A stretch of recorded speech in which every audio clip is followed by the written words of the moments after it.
এই হাজো শুৱালকুছি সমষ্টিৰ হালুগাঁও, বামুন্দি, দদাৰা, পচৰীয়া আৰু কুলহাটী, পাঁচগাঁও, চেঁচামুখ আটাইকেইটা পঞ্চায়তত নিৰ্বাচনী মুখ্য কাৰ্যালয় উদ্বোধন কৰিছোঁ।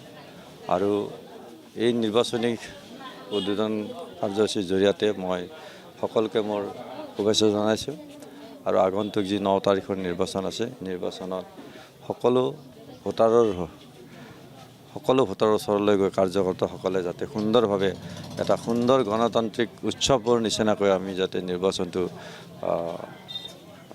আগুৱাই নিব পাৰোঁ। আৰু এই নিৰ্বাচন সকলো আজি উৎসাহ পাইছে, আনন্দ পাইছে।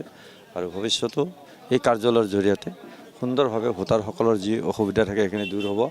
আৰু সকলোৱে গণতন্ত্ৰৰ অধিকাৰ ভোটদান কৰা, সকলোৱে ভোটদান কৰাৰ কাৰণে এই কাৰ্যালয় কিছু হ'লেও সহায় কৰিব পাৰিব।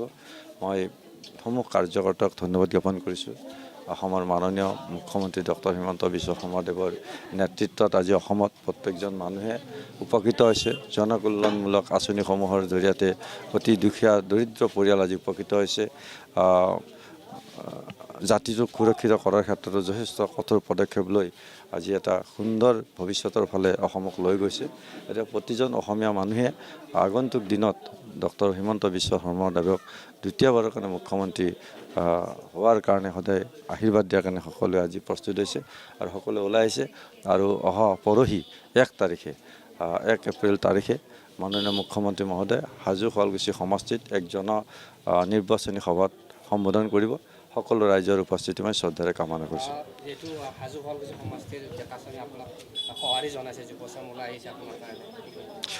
হাজো শুৱালকুছি সমষ্টিৰ অকল যুৱক বা যুৱতীসকলে নহয়, বয়সস্থ বা যিসকল আবল বৃদ্ধ সকলোৱে ওলাই আহিছে, সকলোৱে আশীৰ্বাদ দিছে। আৰু এটা গণতন্ত্ৰৰ যিটো গণতান্ত্ৰিক পন্থাৰে যিটো নিৰ্বাচন হোৱাৰ আজি পৰিৱেশ হৈছে, ইয়াৰ ক্ৰেডিট আমি মুখ্যমন্ত্ৰী মহোদয়ক দিব লাগিব। কাৰণ আজি অসমত শান্তি হৈছে, সুন্দৰ পৰিৱেশ হৈছে, প্ৰতিটো জাতি জনগোষ্ঠীৰ মাজত সম্প্ৰীতি কৰিছে। আৰু এন ডি এ পাৰ্টীৰ চৰকাৰৰ দিনত সকলোৱে সমানভাৱে আগবাঢ়িব পাৰিছে। আৰু তাৰ কাৰণে মুখ্যমন্ত্ৰী মহোদয়ে বিশেষভাৱে অসমক সবলভাৱে নেতৃত্ব দিছে। মই ভাবোঁ মুখ্যমন্ত্ৰীৰ সবল নেতৃত্বৰ কাৰণে আজি এই নিৰ্বাচন উৎসৱমুখৰ পৰিৱেশলৈ ৰূপান্তৰ হৈছে। যিকোনো খবৰৰ বাবে যোগাযোগ কৰক আমাৰ এই নম্বৰত 9181 307 221।